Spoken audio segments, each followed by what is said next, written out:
En la cadena SER, La Hora Extra, con Pepa Blanes.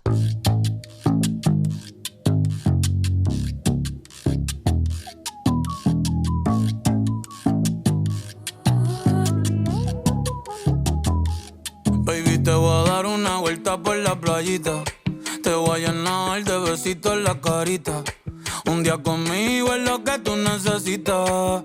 Sonriendo tú te ves más bonita. Baby, te voy a dar una... Termina agosto, empieza una nueva temporada y de nuevo lista de libros, películas, conciertos, obras de teatro que van a marcar el inicio de este curso. En Francia la rentrée literaria es un evento fundamental y nos hemos propuesto en este episodio de La Hora Extra que lo sea también aquí en España. Si vuelven de vacaciones, si han leído, si han visto películas, si han descansado, tomen nota porque hay muchas propuestas interesantes para estos meses. Empezamos. Tú eres mi canción favorita y en repeat te voy a tocar, ey, te la voy a aplicar.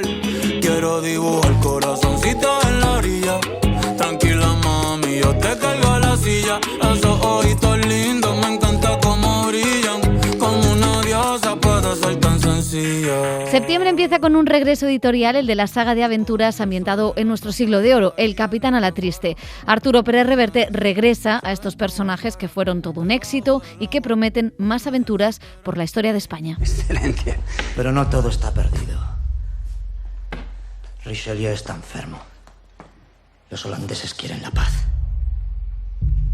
Si las tropas del cardenal Infante... Excelencia, es el huérfano de uno de vuestros soldados. Yo lo he criado. He dicho todo lo que tenía que decir, capitán. Hay más pesos pesados que vuelven, por ejemplo, el cubano Leonardo Padura, con Morir en la arena, una historia que cuenta los años 50 de Cuba y que publica Tusquets. Con Alfaguara leeremos a Julio Llamazares, que publica El viaje de mi padre, y a Joyce Carol Oates con El señor Fox.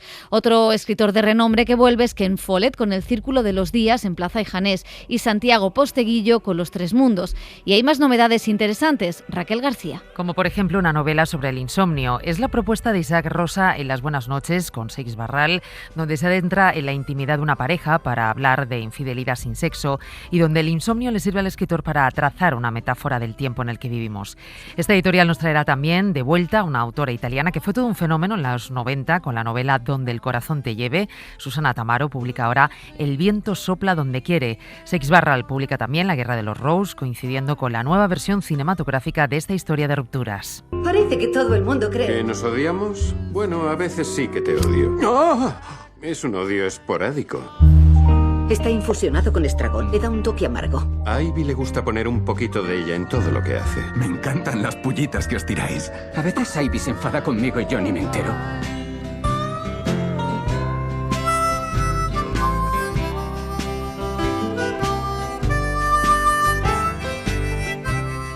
Muchas editoriales aprovechan las adaptaciones literarias para reeditar obras. Lo hace también Tusquets, que nos volverá a dejar leer Vineland, de Thomas Pynchon. Sobre libros inéditos, ojo porque Lumen nos trae a Harper Lee y La tierra del dulce porvenir. Otra oportunidad para releer a autores de peso es el Premio Formentor que va a traer a España la ganadora, la escritora francesa Hélène Cixous. L'extraordinaire bonheur et l'extraordinaire liberté qui existait dans ma petite famille dans un petit... C'est la fin, le tout dernier matin. Giuliano de Ampoli tiene nueva novela, La hora de los depredadores, y también escritores como María Fernanda Ampuero vuelven este año a las librerías. La escritora afirma La puerta de no retorno en Páginas de espuma. Sobre la menopausia tenemos Diario de una mudanza, de Inés Garland, y volveremos a leer a un autor que nos gustó mucho el pasado curso, el danés Thomas Korsgaard. Así como nos volveremos a encontrar con la gran literatura de Cartarescu, que completa el catálogo de la editorial Impedimenta. En cómic, Ana Peñas, después de su premio nacional, vuelve con En vela, y Joe Sacco en El disturbio eterno. También está la novela de no ficción, que fue un género muy consolidado, que tiene como novedades esta temporada. Por ejemplo, El desconocido de Correos, una historia firmada por Florence Aubenas en Anagrama, que muestra lo que debería ser el true crime. También Vanessa Springora se ubica en estos parámetros para contar después del consentimiento una historia personal. Y aquí incluimos Mesopotamia, de Olivier Guez. Là aussi, j'avais quelque part une responsabilité vis-à-vis du lecteur. Entre los ensayos que leeremos este nuevo curso está el libro anticapitalista de la moda de Tansy Hoskins en Captain Swing, que trata de hablar de los modos de consumo en cuanto a la ropa y también sobre la producción masiva que está cargándose el planeta. Y el fiscal Carlos Castrena desgrana en Bajo las togas una serie de errores judiciales a lo largo de varias sentencias seleccionadas. David Trueba va a analizar su generación en 69, un breve ensayo publicado en Anagrama.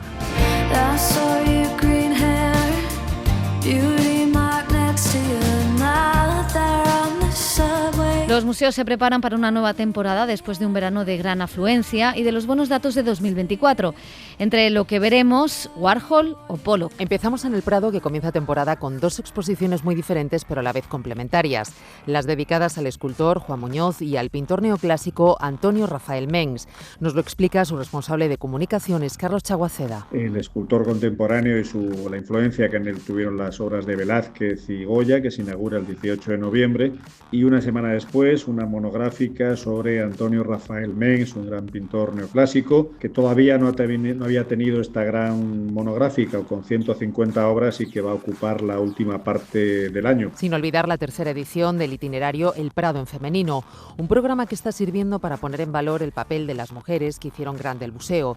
En esta ocasión, centrado en el siglo XVIII, con Isabel de Farnesio como protagonista. A comienzos de diciembre inauguraremos un itinerario en el que hablaremos de su influencia, que se traduce en más de 300, casi 400 obras, buena parte de las pinturas más conocidas y las esculturas más famosas, entre otras las que provienen de la colección de Cristina de Suecia. A partir de octubre, el Reina Sofía abre sus puertas a la retrospectiva dedicada a Maruja Mayo, que llega del Centro Botín. Casi un centenar de pinturas y dibujos que muestran la evolución del artista desde el realismo mágico a la geometría de sus últimas obras. El museo también acogerá una gran muestra antológica de Juan Uslé y lo último del director de Sidat, Oliver Lasse, que presentará en octubre la instalación Bailad como si nadie os viera. En el Thyssen destacamos dos nombres propios, dos artistas clave en el arte del siglo XX, Warhol y Pollock. José Goicoechea es su director de comunicación. Una exposición comisariada por Diego, que reúne la obra de estos dos artistas fundamentales del siglo XX junto a otros representantes de la pintura de ese mismo periodo. Son Warhol y Pollock dos figuras muy complejas y aparentemente muy distintas, pero unidas como toda una generación de artistas por sus preocupaciones por los cambios en la tradición pictórica, por lo espacial o por la fascinación por los grandes formatos. En el CCCB de Barcelona, a partir de noviembre, se podrá ver la exposición más importante de fotoperiodismo, la que reúne las ganadoras del concurso WordPress Foto de este año. Jordi Costa es el jefe de exposiciones. La gran cita dedicada al fotoperiodismo en un momento en el que, pues eso, desafortunadamente estamos en un planeta con varias crisis abiertas y con muchísimas zonas de conflicto. Aunque la gran apuesta es la exposición dedicada a la escritora catalana más internacional, Mercè Rodoreda, que profundiza en su imaginario y en los grandes temas de su obra, poniendo sobre todo el acento en su escritura más que en su recorrido biográfico. Y este otoño el Guggenheim abre sus puertas a 5 propuestas, de la abstracción a la inteligencia artificial, con exposiciones dedicadas a artistas como María Elena Vieira da Silva, que nos explica una de las comisarias del museo, es Marta Blavia. Las aproximadamente 70 obras que componen esta monográfica nos ofrecen un recorrido exhaustivo por la trayectoria de esta artista portuguesa y nos van a permitir explorar los temas centrales que marcaron su obra, como los paisajes urbanos, el papel de la memoria y el juego o sus experiencias de la guerra y el exilio. En el Iván de Valencia podremos ver Arte de posguerra en Europa, un proyecto de Teresa Lanceta sobre arte textil y una nueva presentación de la obra del artista Julio González. Dani de la Fuente se ha empapado a fondo para contarnos qué obras de teatro, qué óperas van a acaparar toda la atención. Y lo que sí sabemos es que hay muchas adaptaciones literarias. Como diría Luis Luque, director artístico de Nave 10 Matadero, hemos preparado un aperitivo, o sea que vamos a ello. Vamos a ello. 5 son los estrenos absolutos de Nave 10, el primero de ellos dirigido por el propio Luque. Llevaré a escena los microensayos filosóficos de Javier Gomá, Filosofía Mundana. Solea Morente presentará Su mar en calma en Navidad y en 2026 empezaremos el año con La zaranda. Muchas ganas de ver lo nuevo de Alberto Conejero, dirigido por María Goirizelaya, 3 noches en Ítaca. Texto que explora con delicadeza, precisión y humor la herencia emocional, los vínculos familiares y la complejidad del amor. Conejero también estrena con la Compañía Nacional de Teatro Clásico Laurencia, interpretada por Ana Wagner. María Folguera, la dramaturga del Fuente Ovejuna, de Raquel Camacho, que también va a girar con la CNTC, firma una nueva pieza de Ubu Rey, que acerca el delirio de Ubu Rey a nuestros miedos actuales. Fernanda Horaci es la directora invitada de Nave 10 esta temporada y estrenará Niebla de Unamuno. Horaci centra su mirada en la figura de Augusto Pérez, el personaje que toma conciencia de su propia condición ficticia y se rebela contra su creador. Y Niño de Elche y Paul B. Preciado cerrarán la temporada con una conferencia escénica que fusiona música, literatura y pensamientos. El Centro Dramático Nacional sigue defendiendo la libertad artística bajo el lema Dramas para sacarlo todo. 14 estrenos absolutos que Alfredo Sanzol, el director artístico, ha agrupado por temáticas. Raquel Alarcón dirige una adaptación de Historia de una maestra, de Josefina Aldecoa. Lucía Miranda, Las últimas, un espectáculo documental para hablar de la historia que tenemos en común con Filipinas. Sacan el recuerdo, esencia de la memoria y lugar de conflicto.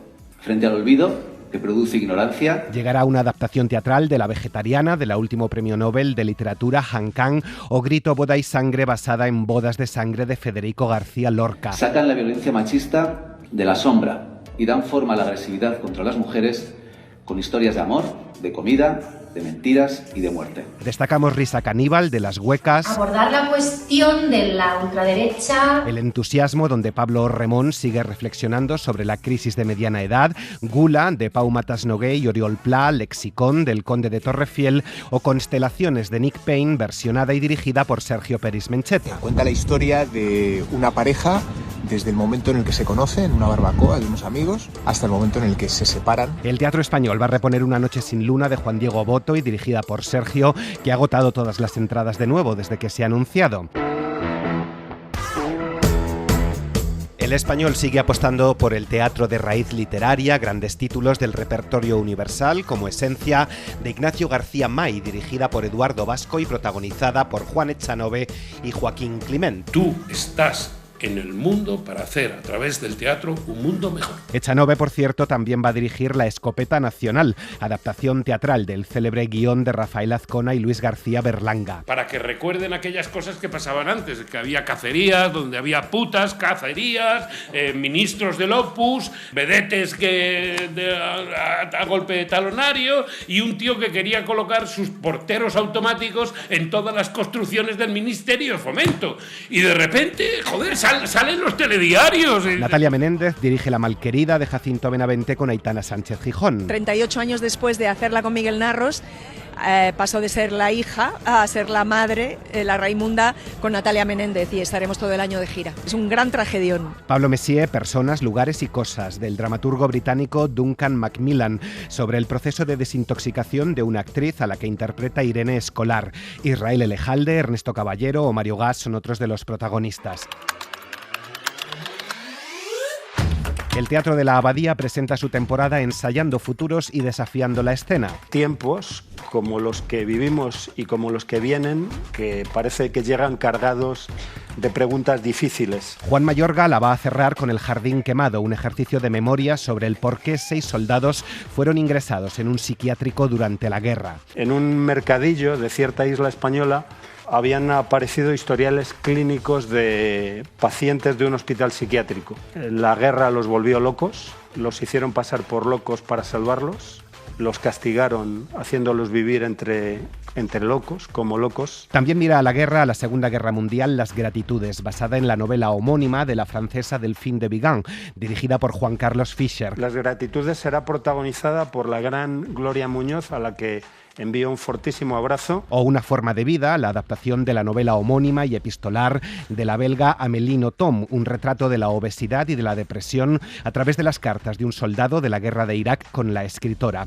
Una temporada con el regreso de José Luis Gómez, fundador de la Abadía, que dirige e interpreta de nuevo Mio Cid, y otra obra sobre memoria histórica, Viva la escuela moderna, del belga Jean-Claude Idé, inspirada en la figura del activista político y defensor de la enseñanza laica Francisco Ferrer. Su presunta implicación en un atentado contra Alfonso XIII lo llevó a ser juzgado, condenado a muerte y ejecutado en un caso que escandalizó a Europa. Los amores feroces, con la dramaturgia de Jorge Volpi sobre la poesía de Octavio Paz, o El dragón de oro, del alemán más representado, Roland Schimmelpfennig, sobre la precariedad laboral en un restaurante chino. La prostitución, o abordando otros temas como la deshumanización, el tema de los refugiados. También sobre precariedad, sobre la dificultad de encontrar piso, pero de una profesora universitaria, va el imperativo categórico de la siempre genial Victoria Spungberg, que debuta en la Abadía con esta pieza que triunfó en el Teatro Llura. Es una profesora de filosofía kantiana que siempre ha hecho muy bien las cosas, que es una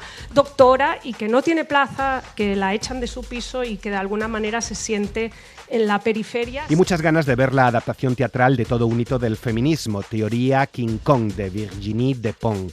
La Abadía tiende un puente con Latinoamérica y también lo hace el Festival de Otoño, dirigido por la mexicana Marcela Díez, que va a emprender un viaje a la escena hispanoamericana con adaptaciones de libros de Mariana Enríquez o de Cristina Rivera Garza. Vuelve Marina Otero a transformar el dolor en escena. Llega La vida es sueño, que la Compañía Nacional Ucraniana estrenó en Kiev en plena guerra, o Christos Papadopoulos en una pieza de danza sobre la guerra, la corrupción y el auge de la extrema derecha. Shakespeare va a centrar la nueva temporada del Teatro Real con versiones de Romeo y Julieta o del Sueño de una noche de verano, el Real que va a revisitar Barba Azul, el cuento de Charles Perrault, y el Liceu va a arrancar con La zorrita astuta del checo Janáček. Y terminamos con los musicales que siguen triunfando esta temporada. Los Miserables, Houdini, Buscando a Audrey o Wicked son algunos de los estrenos más esperados.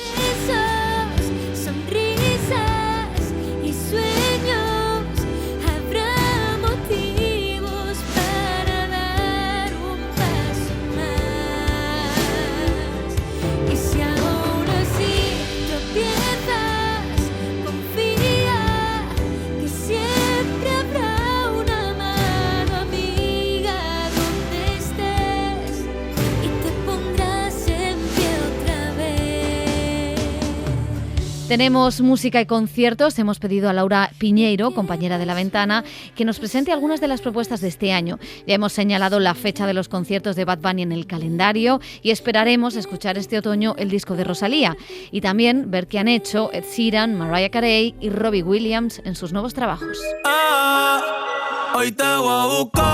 Bad Bunny suele abrir sus conciertos con esta canción que ha publicado recientemente, Alambre Púa, y su gira, que finalmente pasará por Madrid y Barcelona en 2026 en 8 fechas, es una de las más esperadas del nuevo curso. Igual que la de la banda de California Linkin Park, que ha sumado otro concierto en Madrid para junio tras agotar un único día en cuestión de minutos. Será su primera visita a España en 9 años tras la muerte de su antiguo líder. En cuanto a lanzamientos discográficos, en octubre publicará álbum Fito Fitipaldis, El Monte de los Aullidos, que irá acompañado de una extensa gira que ya ha agotado, por cierto, en muchas localidades. También ha anunciado disco y gira la banda burgalesa La Moda. Al final se fue, no lo supe ver, acariciando el terciopelo azul. Tendremos nuevo álbum de Quique González, Miguel Ríos o Luz Casal, que recorrerá una veintena de países con sus nuevas canciones. De momento ha avanzado esta versión de Todo Cambia. Luego hay una serie de lanzamientos y giras todavía por confirmar de cara a los próximos meses. Hay que estar muy pendientes de Rosalía, La Oreja de Van Gogh, Muse o los Rolling Stone. Lo que sí está confirmado es gira de regreso del último de la fila. Me dices goodbye en tu nota tan ricamente. El récord de 10 conciertos de Dani Martín en el Movistar Arena de Madrid antes de fin de año. Y el fin de la gira de despedida de Joaquín Sabina, que terminará en la capital en noviembre, donde acaba de sumar una 9ª fecha en el mismo recinto, ante la expectación generada por lo que puede ser su último vals. Cuando no salga Mejeta en los diarios, ni los novios bailen ya noches de boda. Les hemos dado un puñado de recomendaciones de todo tipo. No se agobien con esta proliferación. Es una invitación a que elijan y a que disfruten.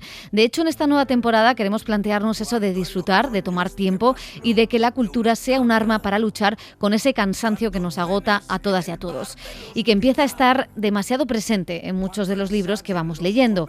El derecho a las cosas bellas, vindicación de la vida holgada, es un conjunto de ensayos que el escritor Juan Evaristo Valls Boix acaba de publicar en Ariel. Está inspirado por Lafargue y Hannah Arendt y es un manifiesto filosófico donde aboga por la pereza y la vida horizontal. Uno se da cuenta demasiado a menudo y se da cuenta porque no solo estos derechos están muy depauperados o son casi inexistentes, y eso se ve en la precariedad, en todos los malestares psicológicos y físicos que tenemos, sino porque hoy en día y desde hace ya un tiempo como que abrazamos el trabajo. Hay una pasión por el trabajo en la que parece que los propios trabajadores estamos dispuestos, por este extraño enamoramiento, a renunciar a las condiciones de vida buena que podrían blindar este tipo de derechos perezosos.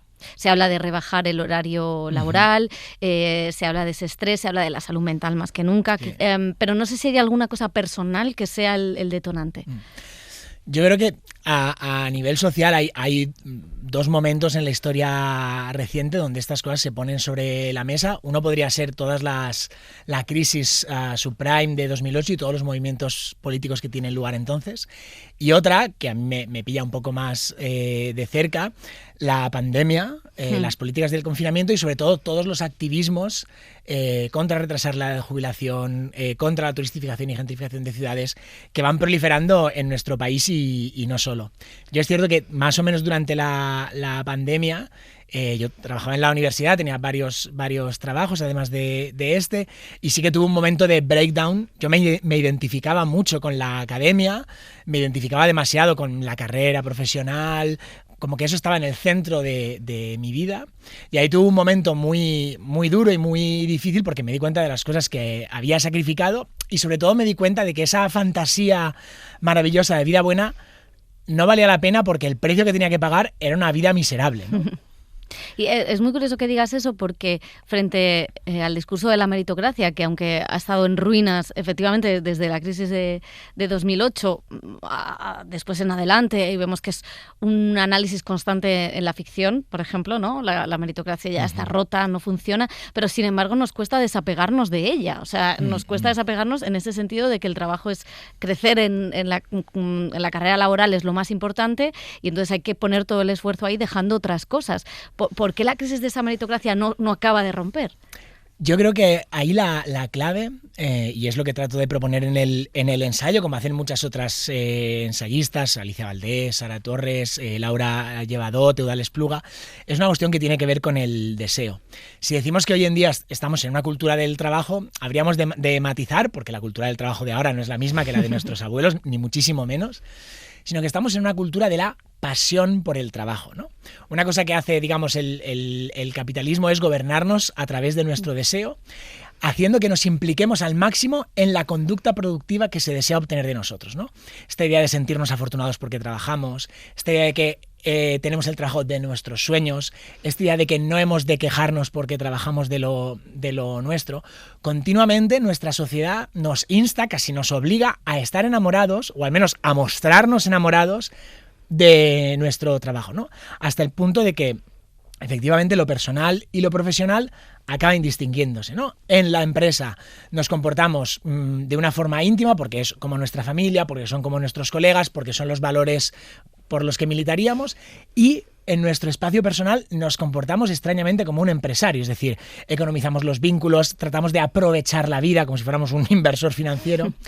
Entonces yo creo que es ese problema, ¿no? Que nuestra educación sentimental, por así decir, está articulada como una lógica capitalista de ambicionar y de enamorarnos justamente del trabajo, que sin embargo es lo que nos está esclavizando, ¿no? Y lo que no nos deja vivir. Claro, y leyéndote y pensando en esto último que dices, cuando estamos en casa, cuando ya no estamos en el trabajo, que tendríamos que tener otra identidad o que nuestra identidad ya no se sustenta por eso que hacemos o que somos en el trabajo. Sin embargo, estamos trabajando también, estamos publicando en Instagram, nuestro ocio se convierte casi en otro esquema de trabajo donde a las 6 hay que ir aquí, a las 7 hay que hacer esto. No sé si es posible eso que propones y que yo le estaba dando vueltas a ver cómo era posible hacerlo, de no hacer nada real. Sí que es cierto que de un lado cuando no hacemos nada, rápidamente lo tenemos que justificar porque nos lo merecemos, y si no, efectivamente nuestro tiempo libre está copado por el ocio, es decir, por dinámicas de consumo que son el capital por otros medios, vamos a decirlo así, ¿no? Entonces, una de las cosas que me importaba en este libro es pensar la pereza y el rechazo del trabajo como una política social, por eso tomo la idea de derechos, es una reflexión sobre estos derechos que nos permiten parar, que es lo que hoy es imposible en la sociedad. Pero luego lo que me interesaba también en el libro es que si bien durante muchas décadas, sobre todo aquí en España, igual desde los 90, hemos estado enamorados del trabajo, enamorados de esta imagen de nosotros mismos, creciendo y siendo exitosos, hay algo en las crisis sociales y políticas que he señalado antes, particularmente en la última, que yo creo que ha roto esa fantasía, ¿no? Y a mí eso es lo que me importa y donde yo veo algo muy, muy valioso en la sociedad, que hay algo así como un cambio de sensibilidad, porque tanto malestar ha roto esa fantasía extraordinaria y mirífica capitalista de una vida de realización, de éxito, de triunfo, centrada en el capital personal y en otras formas, y en el capital social. Yo creo que todo ese malestar, los niveles de depresión están creciendo muchísimo, cada vez podemos vivir menos en las ciudades, podemos dormir menos, la ansiedad está por las nubes, etcétera. Todo ese malestar realmente ha mostrado que una forma de vida centrada en el trabajo y organizada como el capital, es decir, crecimiento constante y autosuperación, esta performance infinita de uno mismo, no funciona, no es una vida buena, ¿no? Entonces a mí me parece que la revolución o el cambio social, si no queremos ser tan grandilocuentes, el cambio social empieza justamente cuando cambiamos nuestra forma de desear. Y yo creo que eso es lo que se está produciendo hoy en día en buena parte de la sociedad. Hay también dos cosas que me parecen muy interesantes. Una es el derecho a la pereza, cuando la pereza, ahí tenemos la fábula de la cigarra y la hormiga, tenemos un montón de relatos que nos han ido contando a lo largo de las décadas, ¿no? Estaba la pereza y estaba el desertar, que son términos que siempre se han visto como ciertamente negativos, y sin embargo tú los propones como algo revolucionario en este momento concreto. ¿Por qué? Sí. Perdón. Bueno, nada. Me gusta mucho que evoques la fábula de la cigarra y la hormiga. Voy a decir una cosa mínima y te respondo. Porque siempre está esta cosa de por cuál de las dos te posicionas. Si es como la hormiga, que trabaja mucho, que es responsable y constante, es decir, que hace de los valores capitalistas su ética, capitalistas del capitalismo fabril, del capitalismo, digamos, de finales del 19. Y luego la cigarra, que está todo el tiempo cantando. Yo creo que hoy en día esta disyuntiva no sirve. Los dos son trabajadores. La cigarra es la trabajadora entusiasta, autónoma, que siempre tiene que mostrar una sonrisa y que sabe justamente que su productividad pasa por su capacidad de mostrarse siempre sonriendo, cuidando a su público, etcétera. Entonces yo creo que hay dos tipos de trabajadores y cada uno tiene una explotación distinta. No es que sea una mejor que la otra, sino que son explotaciones distintas. Pero a propósito de lo que me señalas, el término de la deserción, que tiene un desarrollo filosófico con Peter Paul Pelbart y que recientemente lo tiene también con Franco Bifo Berardi y con Amador Fernández Sabater. Cito estas figuras porque son de las que me he nutrido y me parece muy importante.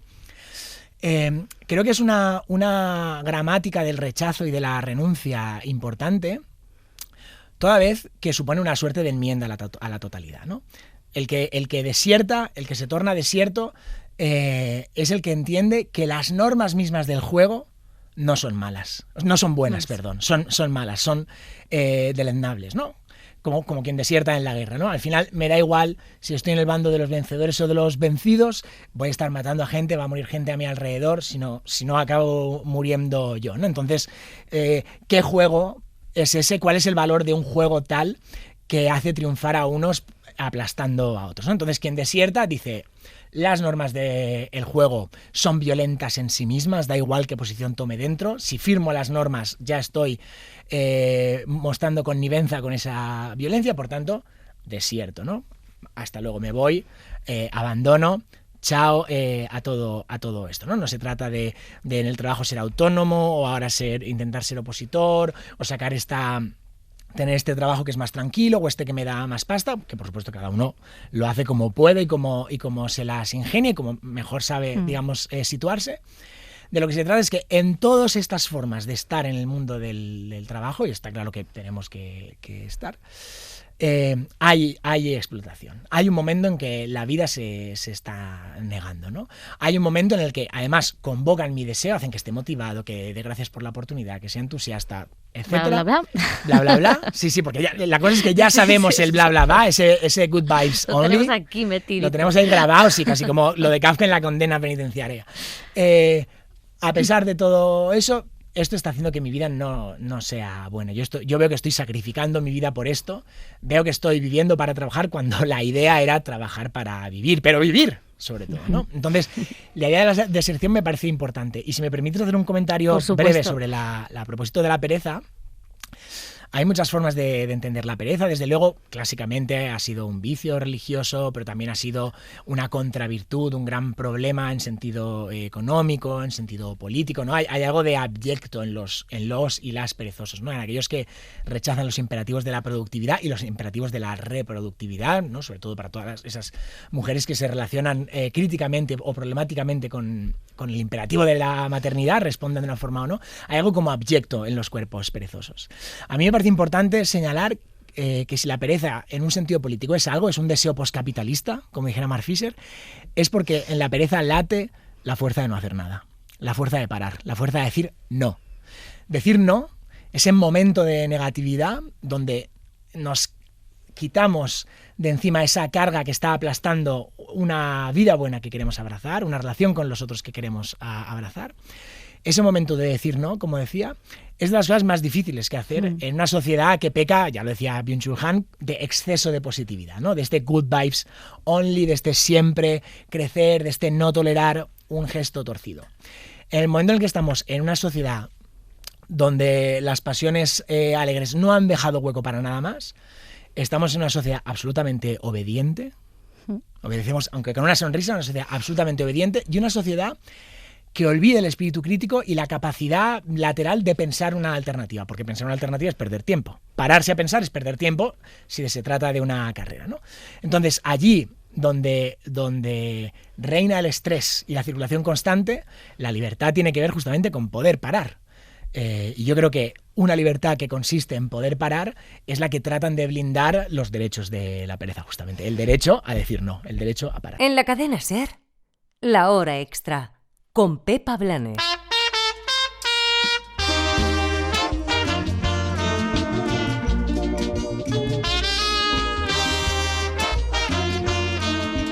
Terminamos mirando a Estados Unidos. Desde la llegada de Trump son muchos los damnificados en el mundo de la cultura con sus nuevas decisiones, sus vetos y sus cancelaciones. Y esto no ha hecho nada más que empezar. Después de conocer las directrices que ha dado a Hollywood, nos adentramos con nuestra corresponsal en Washington, Sara Canal, en cómo afecta a los museos, a los que también les ha dado una lista de exposiciones que no están bien, al coro de la capital y a otros sectores. A los pocos días de tomar posesión, Donald Trump decidió tomar el control del teatro más prestigioso de Washington, el Kennedy Center. Echó a toda la cúpula directiva y la nueva junta le votó como presidente y director artístico. El objetivo, eliminar todo lo woke de su programación. Días después cancelaron varias funciones de su cartelera, como por ejemplo la actuación anual del Coro de Hombres Gays de Washington, un grupo que lleva en activo 45 años. Soy Alessandro Valera, vivo en Washington, soy un consultor para ONGs y también canto en el coro de los Hombres Gays de Washington.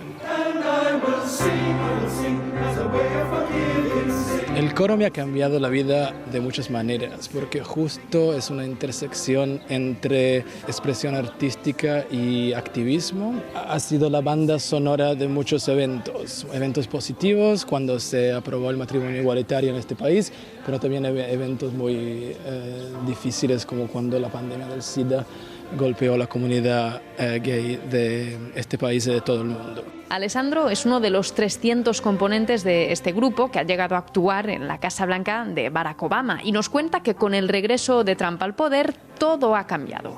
Y nosotros fuimos entre los primeros en ser cancelados. A mí me llegó la noticia por redes sociales antes de que me llegara del coro mismo, porque el coro mismo se enteró después. Nunca nos lo comunicaron directamente. Cuando fueron obligados a comunicarlo, dijeron que había un cambio de agenda. Y fue un momento de mucha tristeza para nosotros, pero de ahí también empezaron a suceder cosas que nos pusieron muy felices.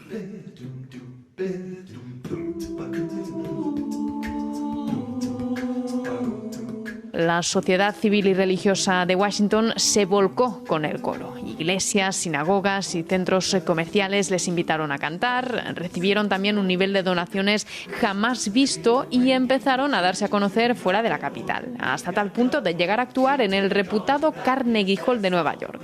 Y en unas semanas se emprenderán una gira en autobús por los estados del sur del país, la zona más conservadora de Estados Unidos. Nuestra presencia es importante no solo en los teatros de ciudades liberales como Washington o Nueva York, pero es importante que la gente nos vea, nos escuche y también se dé cuenta que somos personas iguales al resto, así que no somos ningún peligro. Así que Alessandro no pierde la esperanza. La historia no está hecha por progreso constante. A veces tenemos que hacer un pasito atrás para agarrar fuerza y seguir adelante. Yo creo que esa no es una derrota final ni para nuestro coro ni para los derechos de las personas LGTB.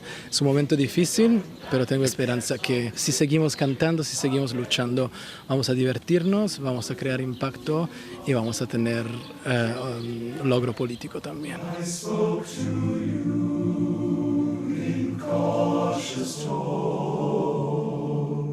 Sin embargo, la influencia sobre el Kennedy Center es una de las muchas ofensivas contra la cultura que está librando Donald Trump. Donald Trump just signed an executive order directed at museums in this country. También ha firmado una orden ejecutiva para eliminar la ideología que considera inapropiada y antiamericana del grupo Smithsonian. Es el complejo de museos más grande del mundo y aglutina desde el Zoo de Washington a galerías y museos de la capital frecuentados por millones de ciudadanos y turistas.